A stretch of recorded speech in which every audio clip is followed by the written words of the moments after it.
Hello, Sonoma State University. I'm Jacob Yarrow, Director of the Green Music Center, and we're here today for a special conversation between one of our very own of Sonoma State and a guest artist, Michael Mwenso.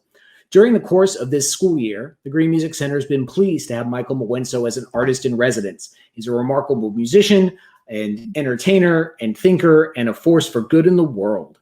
And today we're pleased to share with you a conversation between Michael and Dr. Jerlena Griffin Desta, Sonoma State's Vice President of Strategic Initiatives and Diversity, as well as Chief of Staff for the President. So I'm going to bring in Jerlena and Michael, and we'll have a little conversation. Welcome to you both. Thanks for being here. Oh, thank you. Thank you. So I was just beyond thrilled when Jacob asked me to sit in conversation with you. My first time meeting you was months ago while you are a resident here at Sonoma State at the Green. And I since then have gone into a couple of your shows, online and saw some Shakes performance. But of all of that, let me tell you what my impression was. And so here is going to be the question. Because I think a lot of your fans and the audience may not have thought of this in the way that I'm going to present it to you. So when I met you, albeit through Zoom, I was immediately struck by your authenticity, by your music sensibility, and your spiritual depth. That came up for me. Thank you.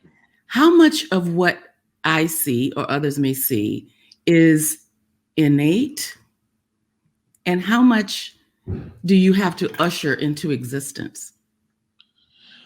Well, first of all, such an honor and pleasure to be with you today and to give you the honoring and respect of what it is for me as a young Black man to see you that's been here out in the world 30-something years doing for the culture and for our benefit of knowledge, of understanding ourselves deeper, and since meeting you some months ago, have researched you more and seen how long you've been doing this humanitarian work you've been doing, and to have the blessing of the position of being in charge of the change of the world at Sonoma State. It's an honor to be in your space today, Dr. Griffin.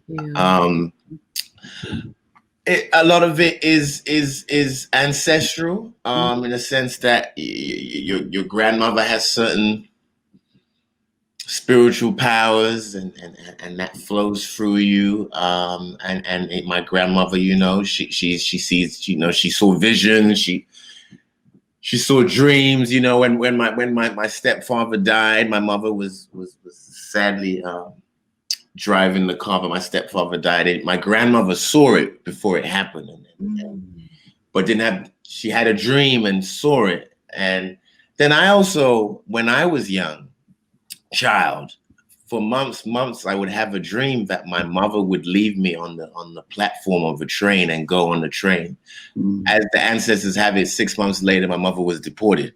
So from then on, I've known I have this foretelling ability to see things, or the ancestors like to warn me about stuff. And it's becoming even now, and that I just see visions and stuff. So, and then a lot of it is work, practice, discipline, decolonizing myself to gain more understanding of African spirituality, which definitely has been the last few years of being more connected to my own African ancestral spirituality, whether it's in the form of Ifa, or whether it's in the form of understanding the Orishas more and connecting with them, and understanding the qualities of the female gods, and realizing the understanding of ancestral prayer, that it's more important to pray to those who are deceased that are connected to you than what we've been taught through Christian religious order and what that was. So it's discipline, it's ancestral, and it's persistence. You want to be a better human being. You want to be more vulnerable. You want to be more open. You don't want to be as hard. You don't want trauma to make you a hard human being. You don't want certain things to craft you and make you be a certain way. So you try to try. It's hard, but you really try. And I'm so thankful that a woman, a black woman, a woman of a certain generation, and presence out here for all the years you've been out here working and being who you are feels that for me as a young man, and it makes me feel very good. Well, thank you. And it also gives me so much optimism. And I can tell you that we probably pray to some of the same ancestors, and I know that they're proud. So thank you for sharing that. You know, my husband, I'm married to an African man. I've traveled many continents. I think that I've been to probably every continent except Antarctica at this point in my life. And I'm infinitely intrigued, though, by the gaze, if you will, that non-Americans hold about Black Americans. Right? So I think it is the case that you were introduced to Black American music by, and I'm quoting something that I picked up in reading about you, by a very unique English man. Yeah. From Norfolk County in England, Yeah. where you grew up, who loved Black culture and music. And of course, you're here, the rest is history. Yet I am curious, though, here's the question: how and what Black music taught you about the Black experience in America? And did you understand the history and the experience of the Black person in America before the introduction of the music? Woo! First of all, just so glad to be talking with you and for you to be challenging me and asking these questions. I love it. So beautiful.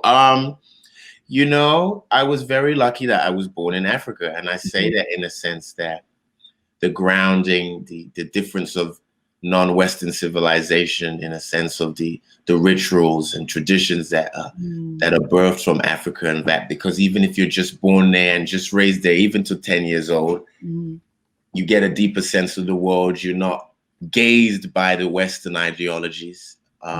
So I was very lucky. I was very lucky. My mother cooked West African food. I was very lucky. My mother still spoke a little bit of Yoruba in the house. I was very lucky that she kept West African traditions and rituals in my life. Wasn't connected to my father's ancestry because I never got to know him physically. That is my father, who is half Zambian and half South African. And my mother is half Nigerian and half Sierra Leonean. I was raised in West African, Nigerian, Sierra Leonean, Ghanaian culture. So that also doesn't mean that you connect with Africa once you then leave England. You go to a colonized England, and then you try and fix into the way Black people are placed in England, African Caribbeans, and the displacement of our ancestry as Black people being Black British. Okay, now. I've got it. Okay, now. You gotta say that again. You know, like, I know that it's more of a struggle to realize your own Blackness being brought up in England, because the history is not. It's just as deep when you're talking about Black Africans that were there making a place in the 18th century, people like that, and it's interesting to have something like Bridgerton.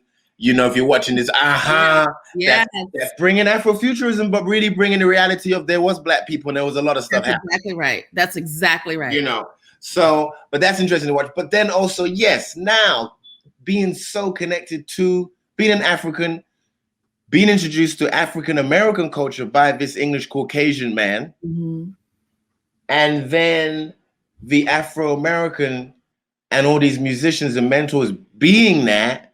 So I really got a diasporic education of Blackness through a very unique way. Music, Afro-American, Blackness through Africanism. Very fortunate to get so many different perspectives of the journey of Blackness throughout the world, and music being the pivot. And then this white, we say Oyibo man, we say Yoruba, they say Oyibo white man. This Oyibo man, Thomas Blofield, who basically used also Black music to comfort him as his mother was deported, you know. So the music was a way for him to connect to all of this Black music he loved, and being this white man that loved Black music and actually was a freak of in his own context, you know, in a certain way of like never having someone to go and see the Gladys Knight and the Ray Charles. So if I come into his life, rejuvenate that becomes a comfort in my life as my mother is deported.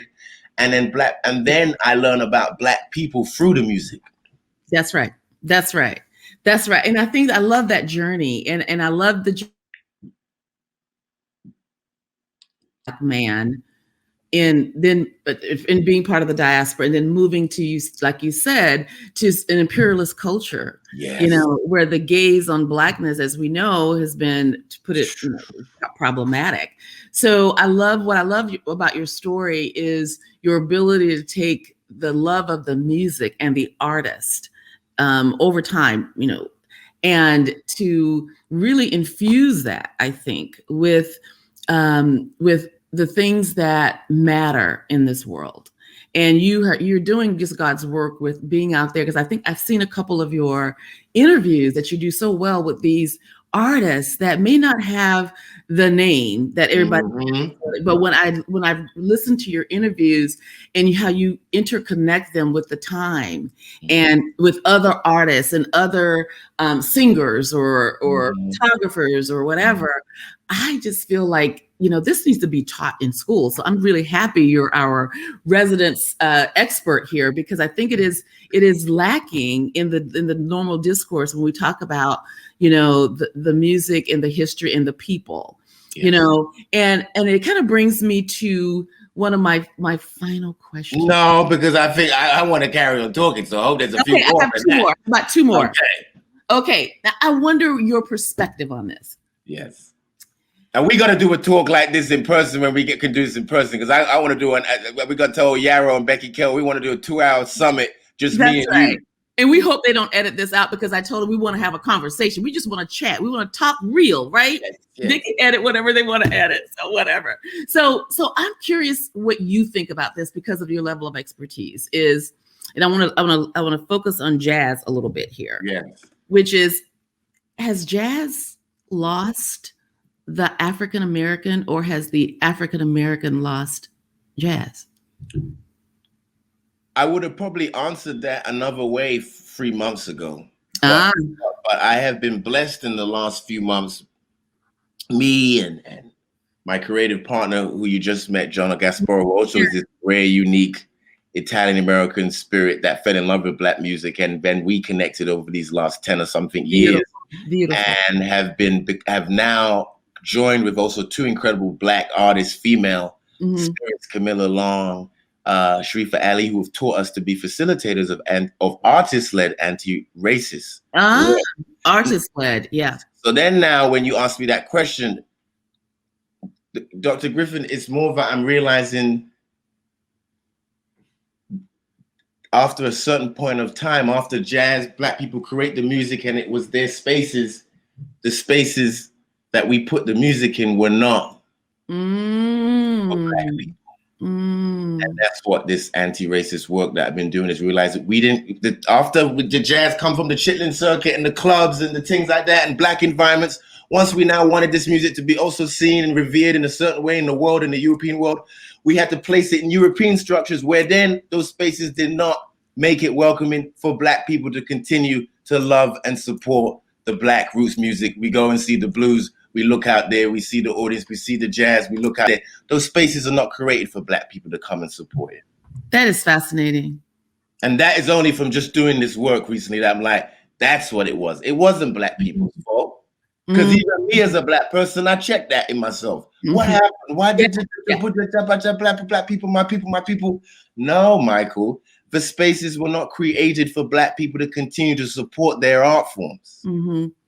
I love that, because that needs to be further deconstructed. And it's free. I think the trope, I think the discourse currently is all about the question that I asked, because it saddens me when I think about what my people created as a result of suffering and struggle. Yes. And you look back and you say, well, where is it? What happened to it? Yeah. And it's what's happening to it is what I think you will help illuminate, because I think we need to get, like you were saying, the blaming. And I just feel like, you know, that's an amazing thing I would call it resurrect. Yes. In the conversation, because it is a way to look at it, particularly in this environment of Black Lives Matter and anti-Blackness work. It fits beautifully into that.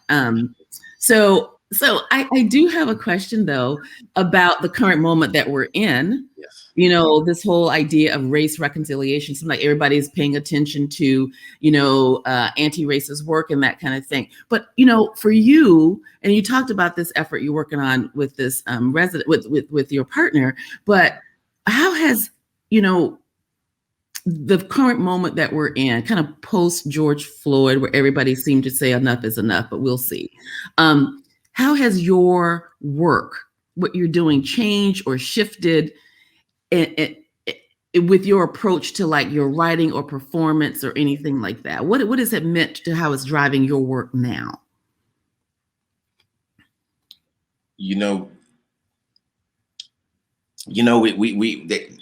I'm gonna go, so just go with me, you know, and I mean it in a sense that, you know, please do. They are right in front of us, the Jesuses. So you're saying you're looking for you know, we're meant to be taught by the principles of what you say our Lord Jesus Christ is, and you know, this person died for us to You see George Floyd? That is it. This man is a spiritual. This is what you say. You matter people and you make them be this. This man died for us to wake up. This man was a spiritual sacrifice for the world to change. For us to see. You say you're looking for Jesus. There are Jesuses in front of us. This man died on a spiritual cross, crucified, so that we can wake up and become anew. Absolutely. Transition. Absolutely. I love that. I love that. So they're in front of us. The gods and the Jesuses, they're there. And that's what this man has taught us. This man that they crucified him like that in front of our eyes, like they did our Lord Jesus Christ. That is it. You see, so our lives have been transformed by this man and that sacrifice. And all the sacrifices also in the other spiritual reckoning, which was the corona, the pandemic. You say, you say when there's world transition, there has to be death. That's people died.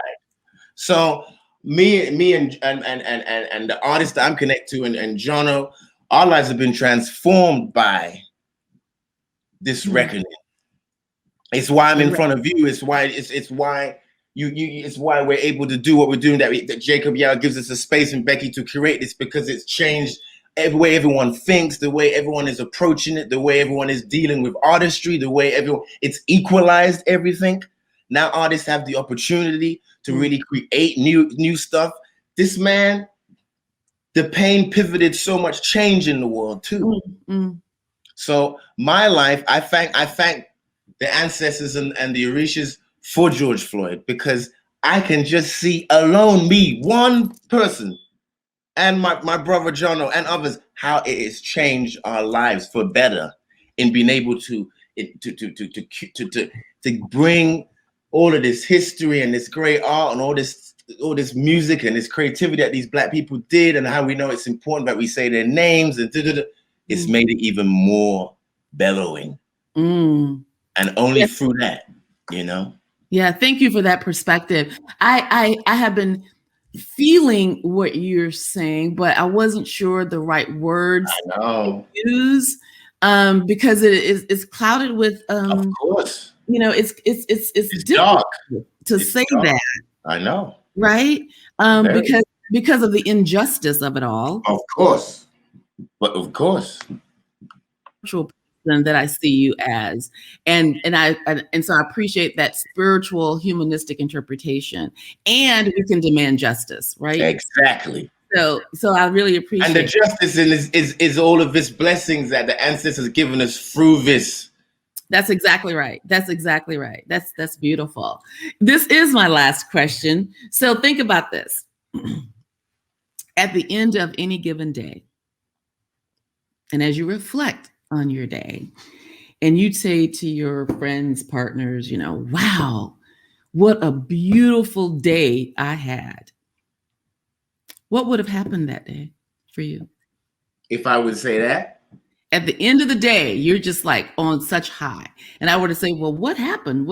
Tell me what happened when you woke up this morning. That would probably be something like, I'll be real. I mean, in this time of my life now, if I felt that feeling, it would be a great day of hustling. And I mean hustling like a great day of meetings and opening some doors and you know, connecting with new people and creating more, you know, contacts in the world. And, you know, me and Jono, we come off the day, we'd be like, hey, feeling excited, you know?